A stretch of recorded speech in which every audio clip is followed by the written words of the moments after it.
recorded a podcast, it was a couple of days before A-Rod's last game. I think it was that Tuesday we did something. And people have been tweeting me about this, asking my response, and we were getting a little bit into it when we recorded the last time.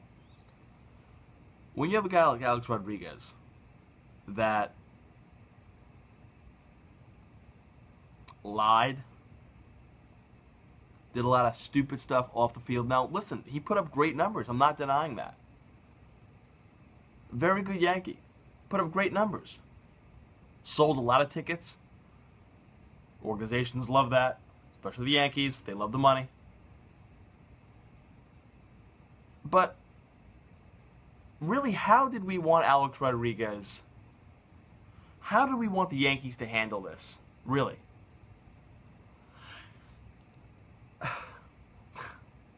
It's mind-boggling to me. People killing Girardi. Well, he batted Jeter number 1 or 2 the whole year. He was batting .260. Who did Girardi have on that team that could have batted 1 and 2? Really? Come on. Unless they made a move at the trade deadline that year. He had no one to bat 1 and 2. He had to bat Jeter 2. Or 1. Every game that year.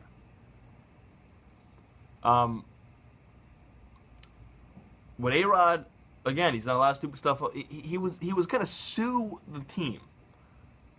Bad blood. So you kind of knew a little backhanded bitch slap was going to happen here. Now, he wasn't in the lineup every day. He got some pinch hit appearances. He played fully the last 2 games. Last one in Fenway on Friday night at the stadium. Girardi put him at third base for the 9th inning, got him a good hand. It was a nice moment.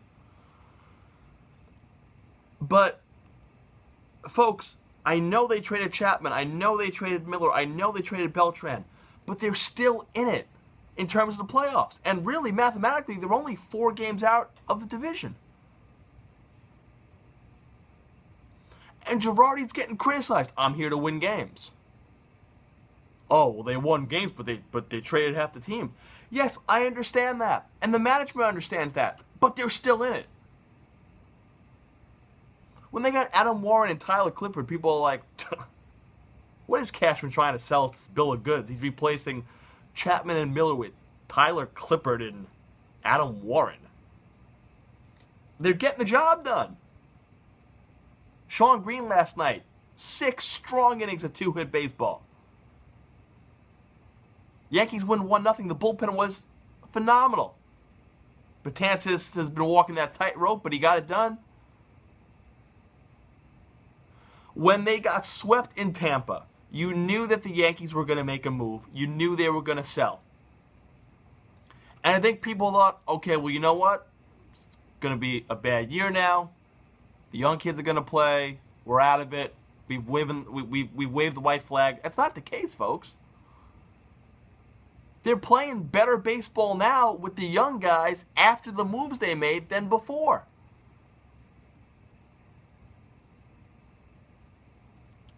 Four games over 500. You didn't get that with the team that they had before the trade deadline. You get to 500, a game over, they'd go right back down. I think maybe 2 over was the biggest that they had. And you want him to pencil in a 41-year-old guy in the lineup when they're in the middle of a wild card in a playoff race and they're still not out of the division? Alex Rodriguez last year had a great year. Phenomenal year. But have you seen, if you're a Yankee fan, watching the games as much as I do, have you seen his at-bats?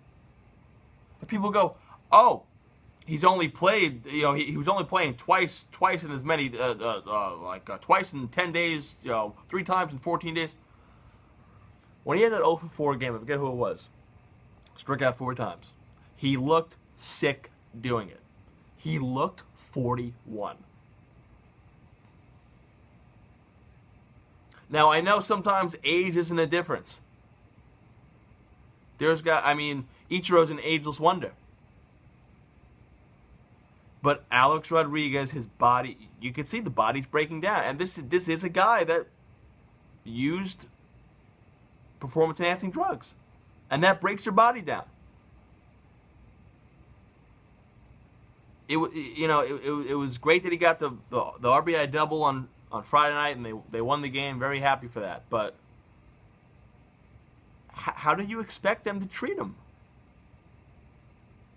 And if you pay a guy enough money as they did A-Rod, you don't owe him anything walking out the door. They paid him a fortune. And they got their reputation embarrassed. He went on WFAN radio, sat on Francesa on the Yes Network simulcast, and tried to pull the wool over everyone's eyes, saying he never did anything, when he did. He gave the Yankee name a bad name. And you could say, oh, well, they stood by Pettit, they stood by this one. No one lied as much as A-Rod did. That's why Major League Baseball went after A-Rod as much as they did. Because he sat in front of you and pathologically lied that he never did anything.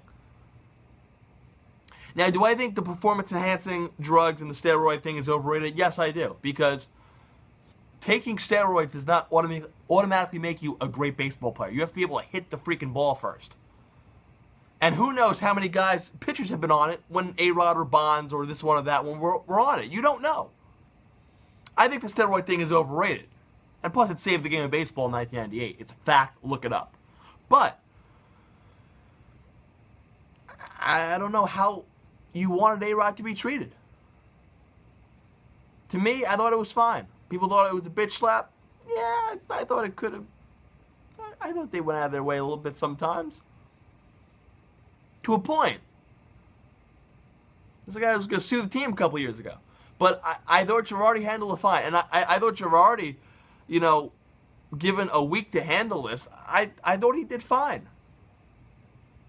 And plus the Yankees are still in a playoff race. What do you want them to do? And I thought it was apropos. I thought it was so appropriate.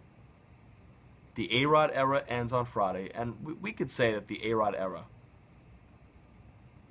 was an era on its own. That ended on Friday. Saturday morning, you have the 1996 ceremony celebrating the past, the dynasty. And then the new age comes. Austin, Judge, back-to-back home runs. Yankees win. Breath of fresh air. Last night, too. Betances, Sanchez, getting it done. 1-0 win. The new age is here, and it's working wonders so far. So far. Knowing the Yankees, they'll probably give Aaron Judge a plaque in Monument Park in a couple of weeks, but it's working. But I don't know, maybe I'm off base here. Comment here, tweet us at Chris Soriano 13. How do you think A-Rod should have been treated? Do you think he was owed anything? When you pay a guy like they did Alex Rodriguez his salary, sign him to a 10-year contract. All that money, over $250 million. And also, you only won and went to one World Series. I could see if he got you to 6 World Series, won you 6 American League pennants, won you 4 championships. 1. Did the Yankees owe Alex Rodriguez a whole lot? You can make the case he sacrificed moving to third base. He was a shortstop before he got to the Yankees. Jeter was at shortstop. Obviously, he wasn't moving. Meaning Jeter. He went to third base. Yeah, that's a sacrifice. And that's commendable. But I read an article on ESPN saying that the Yankees should have treated Alex Rodriguez like a king on his way out because he sacrificed going to third base. It's not like he embarrassed himself. It's not like he said, I'm going to third base, and then he embarrassed himself. He was a fine third baseman, too. Alex Rodriguez is a natural baseball player. But what hurt Alex Rodriguez was he was a narcissist. At times, he was rude. He did stupid stuff. You remember the ball hit up in the air in Toronto? Ha! All that, slapping the ball out of Bronson Arroyo's hand in Game 6 in 2004. Having the blondes in the hotel room in Toronto before the games, signing the ball. He did a lot of stupid stuff, and plus lying. Constantly pathologically lying. Great baseball player, though. One of my favorites. On the field. On the field, I loved watching Alex Rodriguez play. That's a guy you get to the ballpark early, watch him take fielding practice and BP. He was that special. But did the Yankees owe him a great deal to give him this warm welcome? No. Jeter, Rivera, and Pettit were given these send-offs because the Yankees were already out of it. And they were retiring. They were leaving at the end of the year. If Alex said, I'm leaving at the end of the year, and they were out of it in September, okay. You want to make the case that the Yankees strong-armed him into retiring or leaving the team and releasing him when they did? You can make a case for that. You can make a case. But Pettit, Jeter, Rivera, they were given send-offs because you knew in advance, and by the time they were leaving, playing their last games, the Yankees were already mathematically eliminated from playoff contention. Not the case here. It's early August, and the Yankees are still in it. Wake up, people. You can't play a 41-year-old guy who can't swing the bat with a bad hip, whose body's breaking down. You can't have that guy in the lineup every day. Chris, we have Mark Teixeira and Aaron Hicks. Can Alex Rodriguez play right field? Is Alex Rodriguez a proven first baseman? The answer is no. So pipe down on that. Back after this.